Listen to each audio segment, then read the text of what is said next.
Hey, if you haven't been here for a while, we are in the middle, smack dab in the middle of a 9-week series. We're at week 5 on a series that we have entitled The Ways of Grace. And I want you to do this for a second. If you were to look around the room, you don't have to make awkward eye contact with people. If you were to look around the room, there we go. Snap, crackle, and pop. All right, well, I think we don't have any chance of this working, do we? No chance. Turn it off. We at least made it 30 seconds into this message. Okay, if you were to look around the room, you would intuitively know that the people that you're sitting next to are different from you. Externally, of course, right? Different eyes, hair, skin, size, shape, all that stuff. They're different, but also they're different on the inside, right? They have different personalities, different personality types. And in this series, we're using the Enneagram to help us, really as a tool to help us understand those different personality types, right? The way that we are. And we want to get a deeper self-awareness, so we all really know what are we like, how do we think, act, feel, and those things. But it will show us all the different ways that God shows each of us in our uniqueness, how God shows us grace in different ways. And so again, that's this series. We're in the middle of it. You might think, why do I need God's grace in my personality-wise? Like, what is it about my personality? Isn't my personality kind of inherently good? And yeah, there are some good things about our personality. Diversity is good, like spiritual gifts in the body. It's a good thing to have diversity.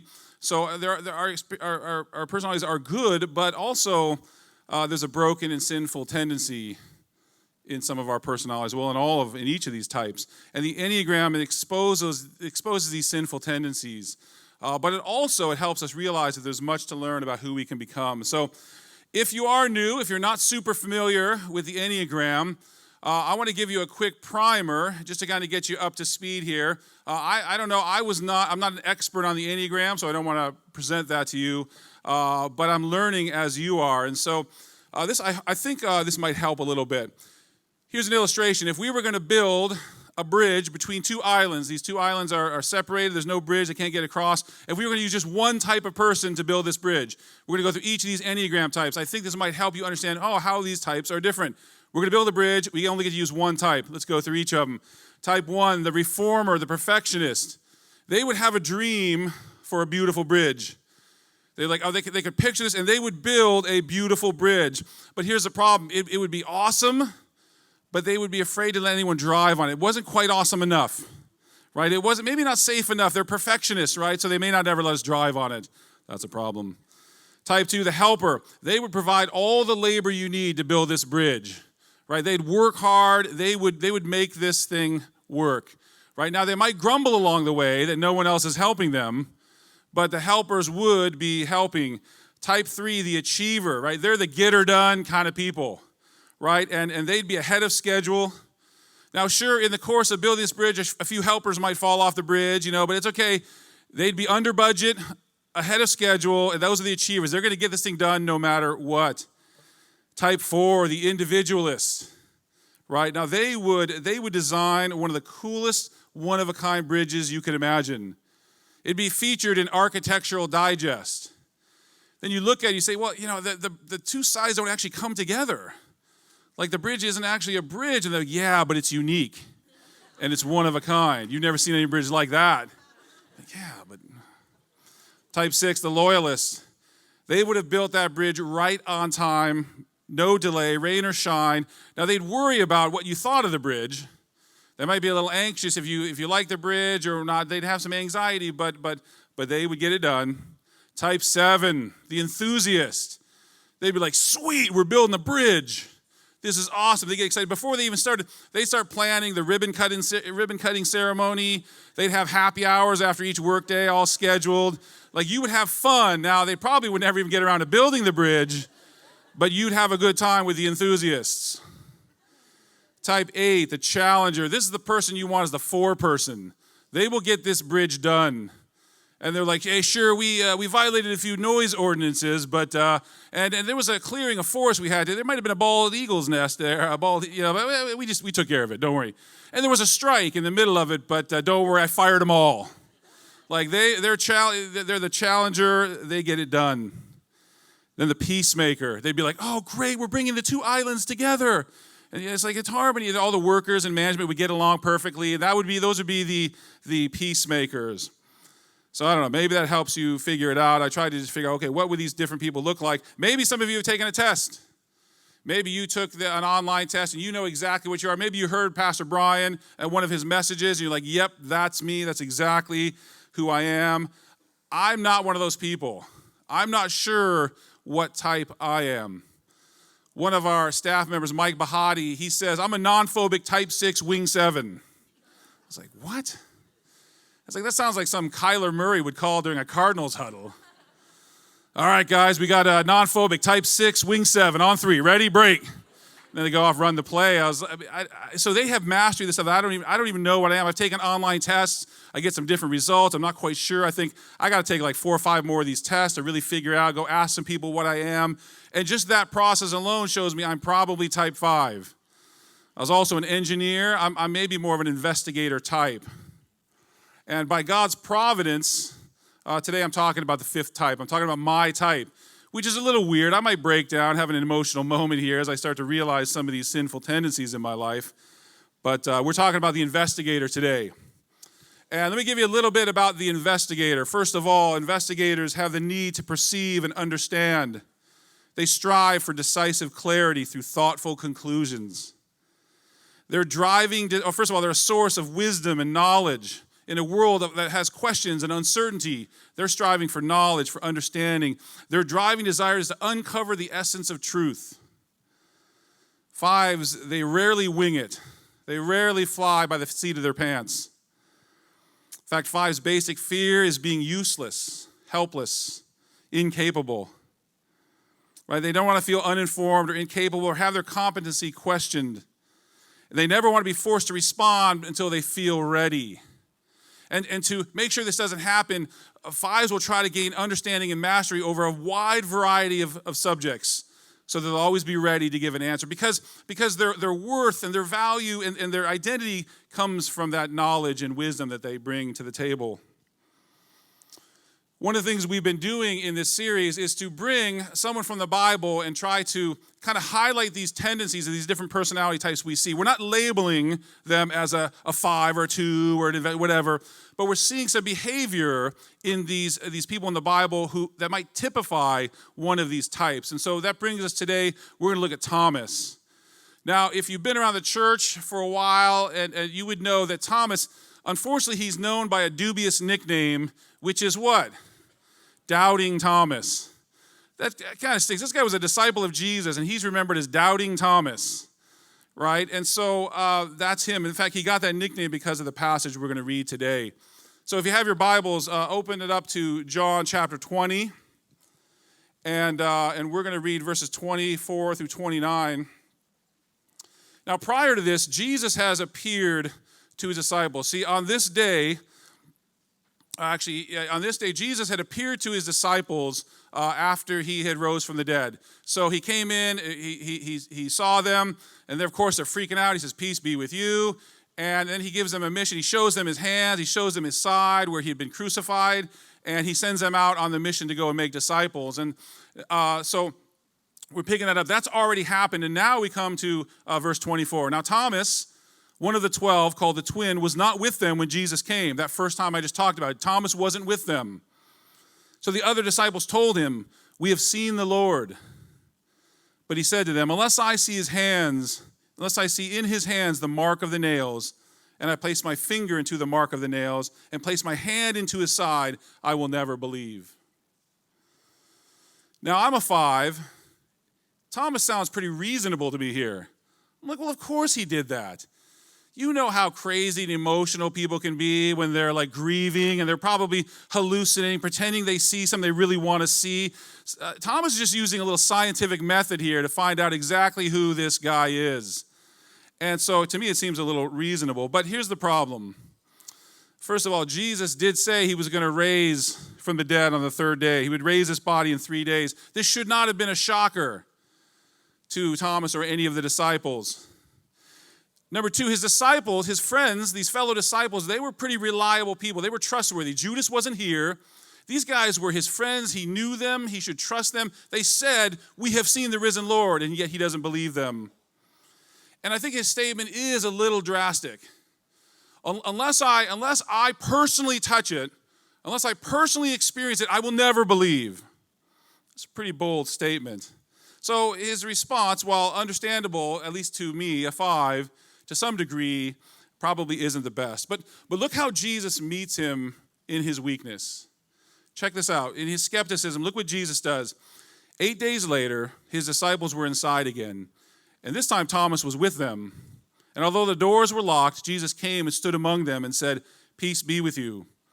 Then he said to Thomas, "Put your finger here and see my hands, and put out your hand and place it in my side. Do not disbelieve, but believe." Thomas answered him, "My Lord and my God." Jesus said to him, "Have you believed because you have seen me? Blessed are those who have not seen and yet have believed."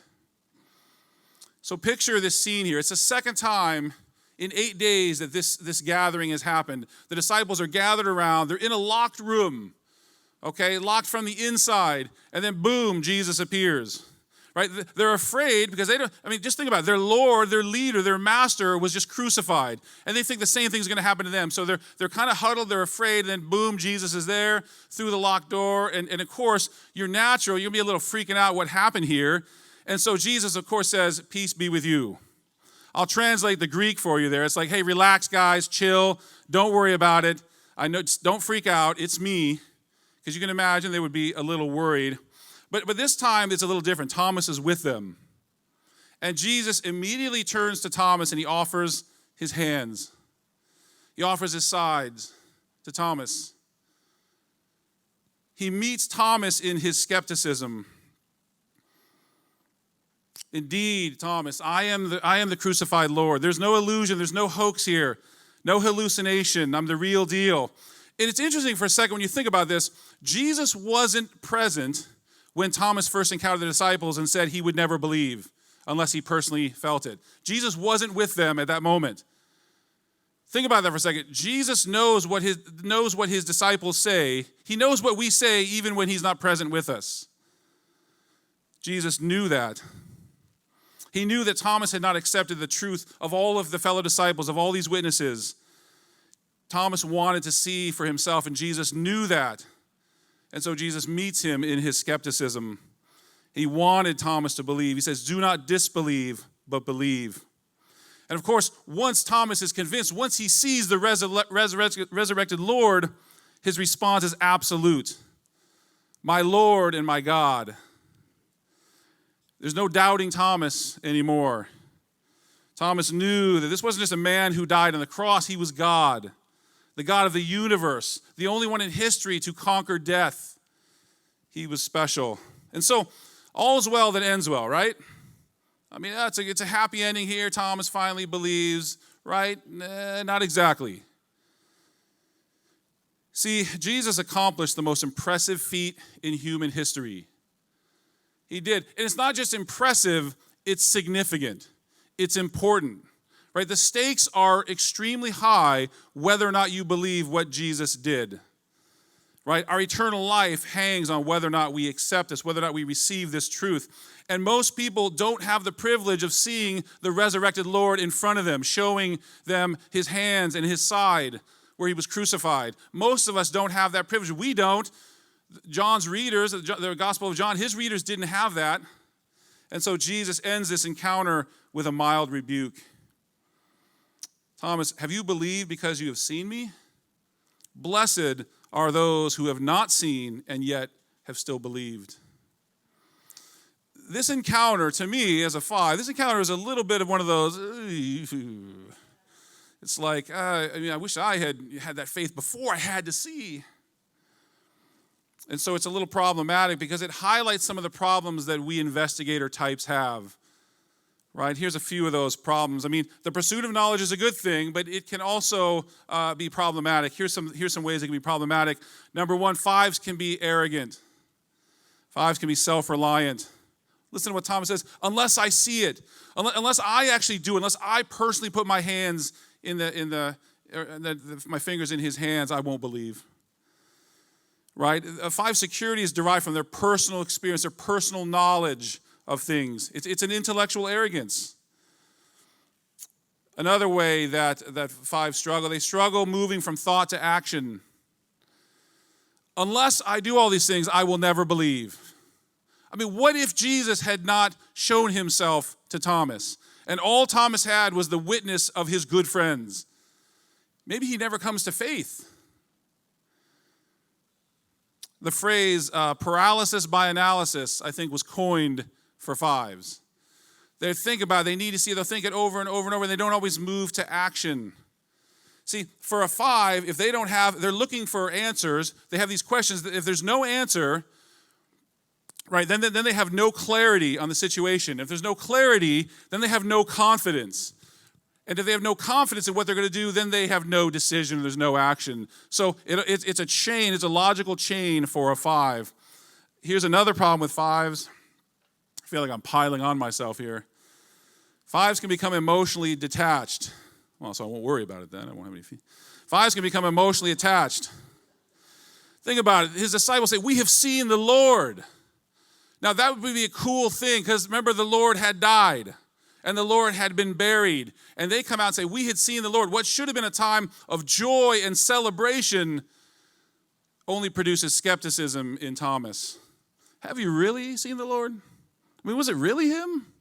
You have to imagine they were excited, and Thomas's excitement is tempered. I don't know if he really did. This is a classic case of your strength being your weakness, right? The ability to detach emotionally from a situation is a great strength for a 5, but it can also be a real weakness. 5s can appear unresponsive or aloof because they're trying to understand what's going on, especially when it comes to their emotions. They don't let themselves get caught up in emotional things. They need to figure out how they should really respond emotionally, and sometimes they don't even share that. They can be stingy, it said. 5s can be stingy with their emotions. Now, make no mistake, 5s have emotions. They have feelings. They're just not always communicated. So what do we do? What do 5s, what do investigators do to move towards health? There's a couple things, and they kind of stem from this passage we looked at just now. The first thing, 5s need to grow in humility. I mean, we all need to grow in humility, but 5s especially need to grow in humility. And this starts with a recognition that you're not going to have all the answers, right? You won't know everything. You won't understand everything. You won't always be right. I said I'm a 5, and my wife, she'll be here at the 11:30 service. She's going to love to hear me say that. I'm certain she's going to use it against me in future arguments. But here's what 5s need to do. They need to grow in humility. They need to remind themselves that there are some things that we cannot and will not know. There are some things we're just not going to know. Deuteronomy 29:29 says, "The secret things belong to the Lord our God, but the things that are revealed belong to us and to our children forever." What he's saying is that there are some things that are a mystery to us. Some things are going to be a secret. They belong to God. Think about this. If we knew everything about God and everything about the world, then God would not be very impressive and we wouldn't need him. Right? But that's not the truth. There are secret things. There are things that God knows that we do not know. No matter how much you investigate, no matter how much you think and process things, you may not know everything. And even if you do know some stuff, we need to remind ourselves that there's a limit to human wisdom. Paul writes to the church at Corinth, he says, "For the wisdom of this world is folly with God, for it is written, he catches the wise in their craftiness. And again, the Lord knows the thoughts of the wise, they are futile." This can be scary terrain for a 5, not knowing things, right? And we need to come to terms with that. It's very threatening for us to a 5 sense of identity and worth, not having those answers. But the reality is we are not always going to have those answers. And even when we do, our wisdom is futile. It's foolish. It's folly compared to God's wisdom. Another thing we need to remind ourselves that we're not going to have all the answers. We're wrong. Sometimes we're wrong even when we're certain we're right. And now you go, well, of course. I mean, that makes sense. We're wrong even though we are certain that I'm right. Nobody bats 1,000. No one's right all the time. Now, I know we all know that, but a 5 has a especially hard time coming to grips with that. This surfaces in my wife and our relationship from time to time. meeting basically every week. This is the argument within the argument that my wife and I will have all the time. And inevitably, this comes up a lot. She says, Steve, you always think you're right. And I'm like, of course I do. Otherwise, I would change my opinion. Right? And if you show me that I'm wrong, I'll change. But until I can see that I'm wrong, I have to believe that I'm right. I mean, what kind of fool goes around believing things, saying things they know to be wrong? I'm like, duh, Kirsty, why would I ever do that? And then it dawned on me that there must be, so I challenged her to correct me, right? I said, hey, tell me how I'm wrong, show me how I'm wrong. And then it dawned on me, there must be times that I'm certain that I'm right, and no one can convince me that I'm wrong, but I'm still wrong. And now that might seem obvious to you, but that was like a revelation to me like a couple of years ago. I was like, man, there must be times I walk around certain that I'm right, but I'm actually wrong, and no one can convince me I'm wrong. And so here's how this plays. I was trying to think of some examples this week of that, and I just couldn't come up with any. But finally, I was like, maybe this is what she means. No. So sometimes there's social settings, and Kirsty will tell me, she's like, Steve, I think you were a little rude to that person. You didn't seem like you were really into what they were saying. I was like, what? I was totally paying attention to everything they said. I mean, they talked about this and this and this. And remember when I said, that's called active listening. I was engaged in the conversation. So I was like, no, I was totally, I don't think they felt that way. She's like, I think they maybe did. They walked away maybe like you didn't really care about them. I was like, no, I love them. And so I walk away from our conversation thinking my wife's wrong, thinking I know I love that person. I know I was listening. But what if she's right, and in fact I communicated that I didn't care about them? I'm not even going to hear that, because I'm just certain I'm right and I can't be convinced otherwise. Sometimes we're wrong even though we're certain we're right. So one of the things we need to do as fives, really all of us, we need to realize that our identity and our worth, right, they don't come from always knowing everything, right? They come from being loved by the one who does know everything, Jesus. Right, that's where our identity and worth really come from. And this, when we understand that this puts God in his right place, high, and puts us in our right place, beneath him. That's humility. We need to grow in humility. We also, fives and everybody, we need to walk in faith. We've said that investigators have a hard time making decisions or taking action unless they have all the information. Well, sometimes we just need to step out in faith. Sometimes we just need to take action and do something. Hebrews 11 says, faith is the assurance of things hoped for, the conviction of things not yet seen. Without faith, it is impossible to please God. Paul writes to the Corinthian church, he says, we walk by faith, not by sight. Right? Sometimes we need to make decisions. Sometimes we need to live life. Sometimes we need to take action, do something, and we don't have all the information. Right? We're not as comfortable as we'd like to be. We have to put our trust in God, that he is with us. We heard that even from Matt in the video today. He was talking about how he had all this knowledge. He knew what he needed to do, but he just wasn't doing it. Sometimes we need to step out in faith because you're not going to have all of the information. We talk about walking by faith, not by sight. A five likes to know, what is that next step and next step and next step and next step? You're not always going to get it. Sometimes you just get that one next step, and you have to step out in faith and trust him. But there's fear involved there, right? In order to step out in faith, we have to overcome our fear. 2 Timothy 1:7 says, for God did not give us a spirit of fear, but of courage. Right? We can overcome our fear with the knowledge that God is in control. We have this cheesy sign I bought at Hobby Lobby hanging up in our house just to remind me and my wife and my kids of this truth. It says, faith is not knowing what the future holds, but knowing who holds the future.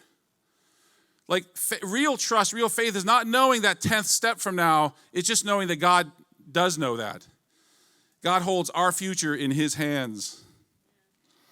We can also overcome our fear with the knowledge that God has always been faithful. When we remember how God has been there for us in the path, that helps us to have courage as we step forward. Now to the hard one for the fives, hard one for me. Fives need to share their heart and emotions. I might actually cry here if I could muster it up. It's hard. It's hard for fives.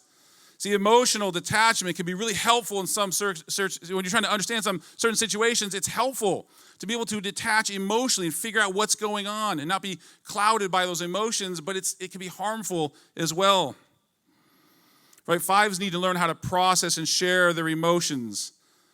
Right? Again, don't get me wrong, feelings are there. And I'm not saying all fives do this all the time, but fives in general have a hard time because a lot of their activity members up here. It's not always here in their heart. So how can we start this? We can start by entrusting your heart and emotions to God. Remember, he already knows.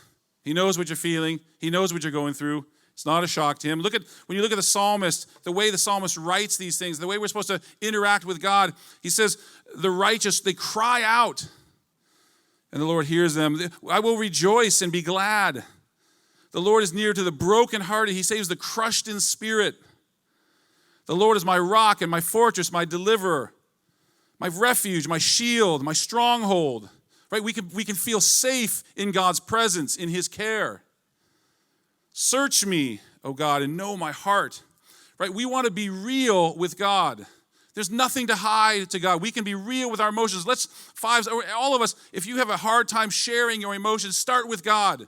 Be real with him. Prayer is not a time to be good little boys and girls, saying things that God knows. Prayer is a time to be honest with God, to be real. God, I'm angry, and I don't know why. I think I might even be angry at you. Help me to process this anger.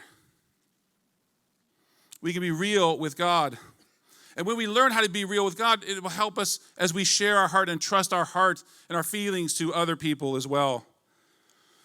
Listen, if we want to have a church, a community that is authentic and real, I mean, who wants to be part of the opposite? Where we all fake and pretend like everything's okay. If we want to be a community where we're actually real, we actually care about each other, we have to learn how to engage each other's hearts and emotions. Or you're not going to have real, deep, and healthy relationships. They won't be rich relationships. Right? We are emotional feeling beings. We can't deny that. And we need to connect at a heart level. We need to learn how to process and share what's going on inside of us in healthy ways. I'm not saying in weird ways, but in healthy ways. And also to be able to engage the heart of other people as well and their feelings. Again, in appropriate ways. That's how we can have an authentic community, people who are real. Paul writes to the church in Rome, in Romans 12, he says, rejoice with those who rejoice and weep with those who weep. It's hard to do that if you can't process your own emotions and engage in another person's emotions. It's hard to do that. And this does not come naturally to a lot of people, especially fives. It's not always the easiest thing. You know those times when you explain away your hurt and pain? Right? I'll use a silly example. We play a lot of Settlers of Catan. All right, I could just put nerd on my head. I get it. But we'll play this game. I'm a competitor, so that's my three part. I'm a really competitive person. I don't like to lose. I don't know why. It just hurts to lose. Maybe it just reminds me that I'm human or whatever. I don't know, but it hurts to lose. And so every time I lose at Settlers of Catan, I start in my mind, because I'm a five, I'm trying to understand, why did I lose? Rather than just deal with my anger and my selfishness and my pride or whatever it is for losing, I try to understand how I lost. I go immediately to understanding rather than processing my emotion. Wow, that 8 of Rick should have been paying out way more than it was. And how on earth could you roll an 11? Way much more than a 6. That's impossible. And I start justifying why I lost in my mind. I'm processing it so I don't have to deal with the reality that I lost and any pain that comes with that or embarrassment. It's pathetic. Well, here's maybe a more real example. My wife will come to me and she'll be hurting. She had a situation where someone really close to her, like super close to her, forgot her birthday 2 years in a row. And she's processing why it really hurts, why she feels like she didn't really matter in this relationship or whatever. And I just immediately went to understanding, not her emotions, but like why this would have happened. And I started like, well, they're this way. They're just not really responsible this way. They don't really care about this stuff. And I'm understanding and I'm communicating this to her, and I'm making it worse. Right? What I needed to do is recognize, my wife's hurting here. I need to enter into her hurt, enter into her pain, and actually bring her comfort rather than understanding. She needed comfort. And I need to learn that because I'm not as strong in this as I'd like to be. Sometimes just awareness that this is an issue can help the fives. So, one final thought before we close here. This whole series is really about helping us all move towards health and wholeness. For the fives, we've just said that moving towards wholeness, towards spiritual maturity, towards spiritual health involves embracing humility, right? Trying to cultivate humility in our lives. And also learning how to step out in faith when you don't have all the answers, but a big part of that is to overcome fear by trusting in God, because he does have all the answers and he's trustworthy. So learning how to step out in faith and walk by faith and not by sight. And also to learn how to engage our emotions, sharing them with God and sharing them with others so we can build an even healthier community full of healthy relationships. The Enneagram, it helps us understand how we've drifted from that health, how we've drifted from wholeness. We understand some of those personality foibles that we have, and it exposes some of the lies that we've believed about who we are, about our identity, and about how much we're worth, about our value, our dignity. But in all of that, I want to put that all aside for a second. We need to understand that our identity, who we are as people, and our value, our dignity, what we're worth, has little to do with our personality, has little to do with the strengths or weaknesses of our personality. And those are the lies we believe sometimes. Oh, I'm valuable because I can bring this. I bring wisdom. I bring knowledge to the table. I can do this. I'm reliable to people. They'll come to me and I'll have answers. And that makes me worth something. Those are lies. And we can't believe those lies. The truth of our identity is that we're human beings. We're created in the image and likeness of a perfect God. And more than that, as followers of Jesus, right, as people who have received him and believed in his name, he gave us the right to be called children of God. Right? We are loved unconditionally by a perfect and holy God. Not because of anything we've done or will do or think or what others think about us, but because he is a perfectly loving God. Our true worth then comes from the fact that we are, in fact, loved by God. And it's what Jesus says about us. What Jesus says about us, that's where we get our worth. And what Jesus did for us, that's where our worth comes from. And he went to the cross. And in fact, we're going to talk about that now. Would you pray with me? Jesus, we thank you. We thank you that you went to the cross for us. God, the fact that you loved us so much, that in spite of our sin, you died for us. We give you thanks. Lord, you've created fives and all of these personality types. You've created us differently. You've allowed us to be in environments that have shaped us. But Lord, that's not our true identity. Our true identity is in you. And we just stop and we give you praise today. We thank you for uniqueness that you've created us. But also, Lord, that we have life in you. And it's not because of us. It's not how much we know, what we do. But it's because of what you know, how you love us, and what you've done for us. And we give you praise today. We pray this in your mighty name. Amen.